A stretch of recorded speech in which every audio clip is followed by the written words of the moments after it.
আসসালামু আলাইকুম viewers, রফিন্স recipe ওয়ার্ল্ডে সবাইকে স্বাগতম। তো ঈদের অগ্রিম শুভেচ্ছা জানিয়ে শুরু করছি আজকের রেসিপি। আর আজকে আমি লাচ্ছা সেমাই আর দুধ দিয়ে খুবই পারফেক্ট একটা সেমাই রেসিপি তৈরি করব। অনেক সময় আছে অনেকেই এই সেমাইটা রান্না করতে গেলে শক্ত হয়ে যায়। আজকে আমি সঠিক পরিমাপ রেখে দুধের খুব সহজভাবে একদম পারফেক্টভাবে এই সেমাই রেসিপিটা আপনাদের সাথে শেয়ার করব। আশা করি আপনাদের খুবই ভালো লাগবে। তাহলে চলুন মূল রেসিপিতে। প্রথমে চুলাতে একটা প্যান বসিয়ে দিয়েছি, তারপর আমি এখানে 1 টেবিল চামচ পরিমাণ ঘি দিয়েছি। ঘিটা মেল্ট হলে 3টা দিয়ে দিয়েছি এলাচ সুন্দর একটা ফ্লেভারের জন্য, আর দিয়ে দিচ্ছি কাঠবাদাম কুচি, আর দিয়ে দিচ্ছি কাজু বাদাম কুচি। বাদাম কুচিটা আপনারা আপনাদের পছন্দ মতো নিতে পারেন। আর দিয়ে দিয়েছি কিশমিশ।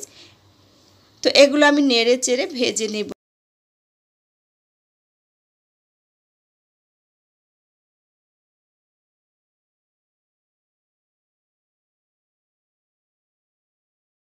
2 থেকে 3 মিনিট সময় ধরে ভেজে নিব। যখন দেখবেন কিশমিশগুলো মানে ফুলে গেছে, ঠিক সেই পর্যায়ে বুঝতে হবে যে এগুলো ভাজা হয়ে গেছে। এই পর্যায়ে এখানে আমি লাচ্ছা সেমাই দিয়ে দিয়েছি।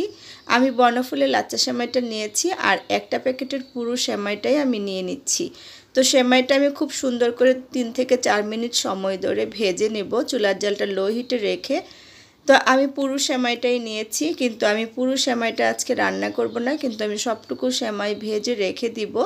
যতটুকু থাকবে পরে কিন্তু এটা আমি দুধ দিয়ে, শুধুমাত্র দুধ দিলেই কিন্তু সেমাইটা আপনারা খেতে পারবেন। তো এভাবে কিন্তু আপনারা সেমাই প্রিমিক্স বানিয়ে নর্মাল ফ্রিজের চেম্বারে 7 থেকে 8 দিন রেখে দিতে পারবেন। এখানে আমি হাফ কাপ গুঁড়া দুধ দিয়ে দিয়েছি, আর এরপর যে চুলার জালটা কিন্তু অফ করে দিয়েছি সাথে সাথেই।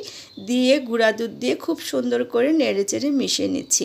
তো রেডি হয়ে গেল কিন্তু সেমাইয়ের প্রিমিক্স। আপনারা কিন্তু এখন এটা নর্মাল চেম্বারে রেখে ফ্রিজের 7 থেকে 8 দিন পর্যন্ত খেতে পারবেন। যখন যেটুকু খাবেন শুধুমাত্র নিয়ে দুধটা জাল করে ঢেলে দিলেই কিন্তু হয়ে যাবে মজাদার লাচ্ছা সেমাই। এটা আমি একটা প্লেটে উঠিয়ে নিয়েছি, আর আমি এই একই প্যানে দুধ নিয়ে নিয়েছি। এখানে আমি 1 কেজি দুধ জাল করে 3 কাপের মতো করে নিয়েছি। তো দুধটা আরও ঘন করার জন্য এখানে এখন আমি দিয়ে দিব হাফ কাপ গুঁড়ো দুধ।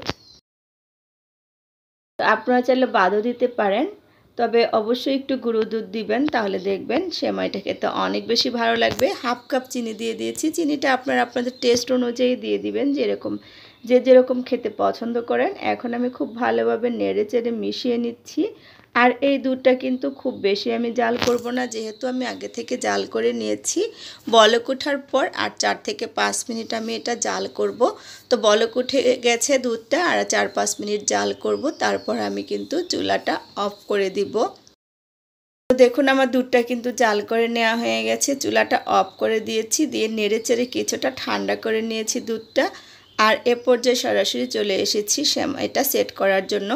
আমি একটা প্যান নিয়ে নিয়েছি। আপনারা সরাসরি কিন্তু একটা প্যানে সেট করতে পারেন। তো আমি একটু বড় প্যান নিয়ে নিয়েছি, আর এখানে সেমাই নিয়ে নিয়েছি। সেমাইটা ছড়িয়ে দিয়ে দিয়েছি। আমি যতটুকু সেমাই ভেজে নিয়েছি তার থেকে 3 ভাগের 2 ভাগ সেমাই এখানে নিয়ে নিয়েছি, আর এটুকু আমি রেখে দিয়েছি। সবটুকু দিলে কিন্তু অনেক বেশি শক্ত হয়ে যাবে, পারফেক্ট হবে না, কারণ সবটুকু সেমাই রান্না করলে আপনাদের কিন্তু এখানে 5 কাপ দুধ লাগবে। তো দুধটা আমি ঢেলে দিয়েছি, ঢেলে দিয়ে অপেক্ষা করব ঠান্ডা হওয়া পর্যন্ত। এটা কিন্তু অল্প সময়ের মধ্যেই হয়ে যায়। তো ফিরে আসছি আমি সেমাইটা ঠান্ডা হওয়ার পর। দেখুন সেমাইটা ঠান্ডা হয়ে গেছে, একদম পারফেক্টভাবে হয়ে গেছে। এখন আমি একটা ছোট্ট ডিশে এটা সার্ভ করে নেব।